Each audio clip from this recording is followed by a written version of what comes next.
Last night's Fyter Fest edition of AEW Dynamite saw a main event of Chris Jericho versus Eddie Kingston with barbed wire everywhere. Plus, the show also saw the return of a top AEW babyface. We're going to discuss it all in today's AEW news.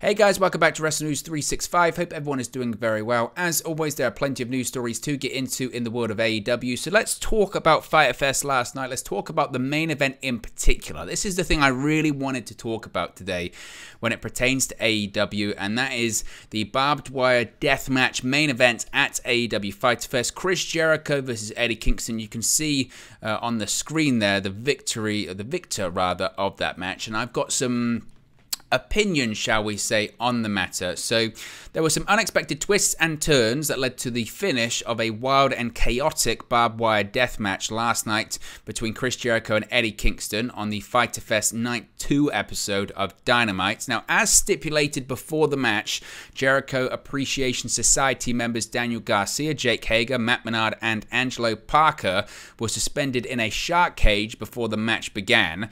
Ruby Soho was ringside. She was in control of the cage and lifted them above the ring. But late in the match, Tay Conti ran down to the ringside area and attacked Soho. She was then followed by Anna Jay, who last we saw was a babyface, but she's best friends of Tay Conti, remember? She pulled Conti off Soho, asked her what she was doing.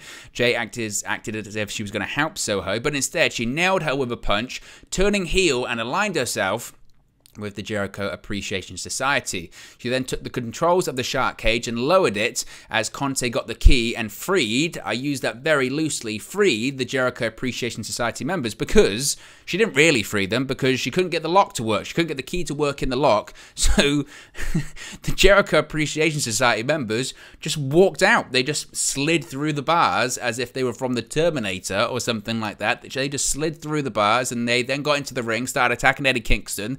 This then led to the Blackpool Combat Club coming down to the ring to neutralize them. Ortiz hit Jericho with his ball in a sock deal that he has. Jericho kicked out of that. Then Jericho attempted a lion soul. Eddie Kingston managed to get a steel chair wrapped in barbed wire up on the legs. Kingston hit a spinning back fist onto Jericho, but Jericho managed to kick out. Kingston then grabbed some barbed wire from under the ring and wrapped it around Jericho's neck. He locked in the stretch plum submission, and it looked like Eddie Kingston was going to win this match, which many people expected, because this would apparently be the blow-off of the feud that's been going on since a lot really earlier on this year, or maybe even last year. It's been going on for a while. But then no, Sammy Guevara, you can see him on the screen there, ran down to the ring, broke up the hold, and they played up on commentary. Wow, Sammy Guevara is back. Just a couple of weeks ago, he was thrown off the top of the cage at Blood and Guts. We thought he was going to be back months later, but now he's back. Jericho then wrapped the barbed wire around his arm. Guevara sent Kingston straight into Jericho's Judas effect, and then he pinged Kingston for the victory, which again was odd, considering I thought this was going to be the blow-off for the feud. But no, we weren't done just yet. Jericho then, after the match, got sent out of the ring, and Eddie Kingston threw him onto the barbed wire spiderweb, and that's how the show went off the air. And honestly, if that sounds complicated the way that I'm reciting it there, try watching it. This was a main event that was, and AEW has done this quite a bit, particularly in this feud, but they've been doing it for a long, long time. It's one of my biggest bugbears about watching AEW. A lot of this stuff is just overbooked to death. Like, that was a main event that the stipulation, they had the shark cage because it's Shark Week, right? That's why they had the stipulation, and that's fine. But the stipulation was then made completely redundant because everyone got out of the shark cage. Like, the whole point of having this match, seemingly, was that it's meant to blow off the feud.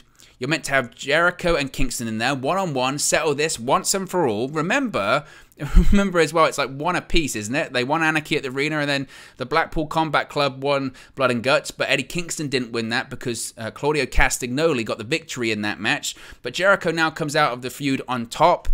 It was an overbooked mess. That's what the main event was. It was overbooked. It felt like they were short for time as well, because at points the timing felt really off, especially the way they ended the show. I know the end is usually a very hard 10 p.m. over there in the United States Eastern, but it was overbooked. It was overbooked. It was a mess. I don't understand a lot of decisions in that match. Really, think how much happened in that. You got a heel turn. You got the heel faction being released from the cage, even though they were suspended above the cage. The lock didn't work. And that wasn't even the finish. The finish involved another person from the faction coming down to ringside. I mean, there was barbed wire. There was blood. It was just too much. It was too much. It was chaotic. And this was a show filled with some booking decisions that, again, didn't make a lot of sense. And I'm just watching this main event thinking, what? What? It was too much. And I've said this since one of the first times I watched AEW Dynamite, and you found it out like 6 weeks in if you've been watching Dynamite since 2019. Why, oh why, oh why? There's so many segments, so many matches. They've always got a run in. It's always got a run in, or if it's not in the match, it's after the match. There's a running afterwards. There's a post-match angle. For the life of me, I don't understand why Eddie Kingston doesn't win the match. Jericho wins the match, but Kingston's still standing tall to end the show. That's a very WWE booking decision in that, well, Eddie Kingston's standing tall, so good for him, but he lost. This is meant to be the company that wins and losses matter in terms of rankings. All of it, again, just, it felt bizarre. It felt absolutely bizarre. This feud has gone on long enough, to be honest with you. And it's not to say the matches haven't been good. I enjoyed Anarchy at the Arena. Again, it was one of those arena brawls that AEW pretty much does every pay-per-view. The Blood and Guts match I really enjoyed. I enjoyed the spectacle of it, and that was fine. But this one was just, again, it was just too much. There was too much going on. The main event should have just been Eddie Kingston, Chris Jericho. Your Jericho Appreciation Society is up in the shark cage. They stay in there because that's the gimmick. That's the stipulation. You've buried the gimmick. You've buried the stipulation. You didn't need the Anna Jay heel turn. That could have happened at another point. You didn't need the Sammy Guevara run-in. And Eddie Kingston should have won that match. The feud's done. The babyface wins. And all of these feuds that Eddie Kingston's been having for however many months, he's always losing.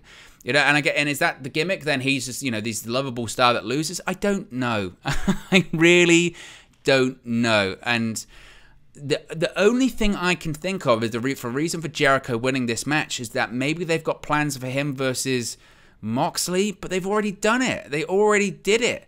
When it came to when Moxley first won the World Championship. I know this is an interim world title, but I think Punk's being advertised for All Out, so I think we're going to get Moxley versus Punk at that show, I think. So that would be the case. I don't know. I can't come up with a logical reason for why Jericho won. Because even if Jericho's going to face CM Punk, again, I really didn't have any interest in seeing that in 2022. We've seen it. We've seen it before in WWE. So it just didn't work. It just did not work for a main event. And also, AEW and particularly Tony Khan needs to be really, really careful, in my opinion, because he's seen that having a stipulation match can pop a rating or whatever, but that doesn't work if it's every week. Most weeks you get a stipulation main event. Let's just throw it into being a ladder match. Let's throw it into being a barbed wire death match. Let's just throw it into being something else, a street fight. Let's throw it into that. It doesn't need it. It doesn't need it.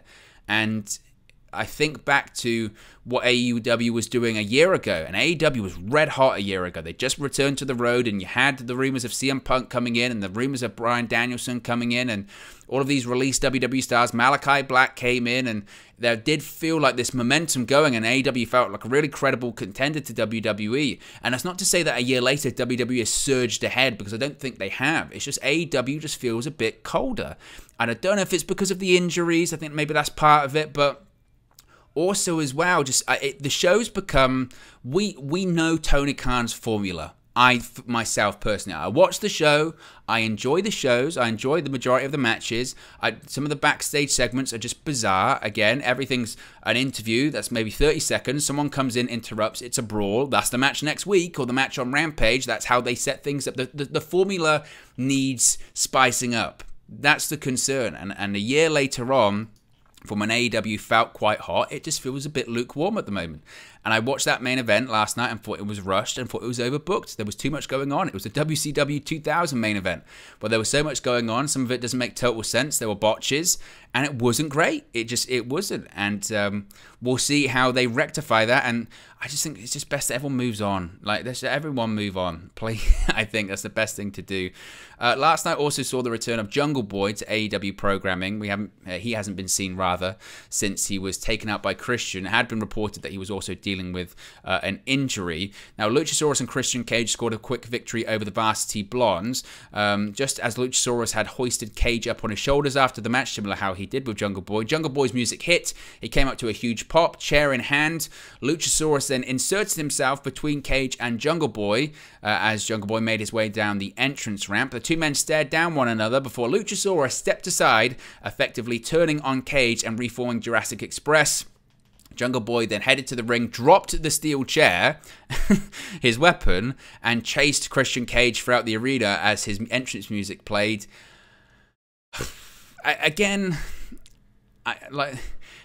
Obviously, the plan is Jungle Boy with Christian Cage. That's been the plan since he turned on him, and I don't have a problem with that. And the Jungle Boy, when he came out, got a big pop. That's great. Christian Cage as a heel has been great. Luchasaurus, if anything, was the concern in all of this. Where does he fit in? Because it's the Jungle Boy versus Christian Cage feud. And when he turned heel and seemingly turned his back on Jungle Boy, you go, right, okay, that makes sense. That's where Luchasaurus fits in. A new look, slightly changed the gimmick. At this point, to be honest, I'd lose the mask. I think it has played its part, to be honest, and he can come back at some point, but to be a heel dinosaur, in my opinion, doesn't really work. I think that gimmick works as a babyface. But he felt interesting. He felt a bit different. He felt a bit refreshed. So for Jungle Boy to come out, bear in mind, Luchasaurus has been a heel, what, 2 weeks? 3 weeks? Now suddenly he's a babyface again. He sides himself with Jungle Boy. Even though if you're Jungle Boy, you would say, wait a minute, I've been watching TV whilst I've been recovering at home, and you've been siding with the guy that's been talking a load of shit about my family and smashed me in the head with a steel chair and put me on the shelf. How are you my friend? Like, again, logic just is out the window for some of these angles. And again, I'm not an AEW hater. I'm not a stand-up for WWE stan or anything like that. But I do like things to make somewhat sense. And I feel like Luchasaurus is now lost. Because if he's going to be Jack Perry's best friend again, he's lost in this feud.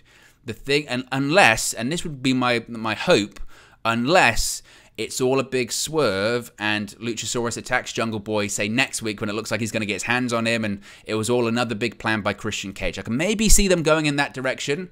But again, if they do that, that's some Russo-ish booking.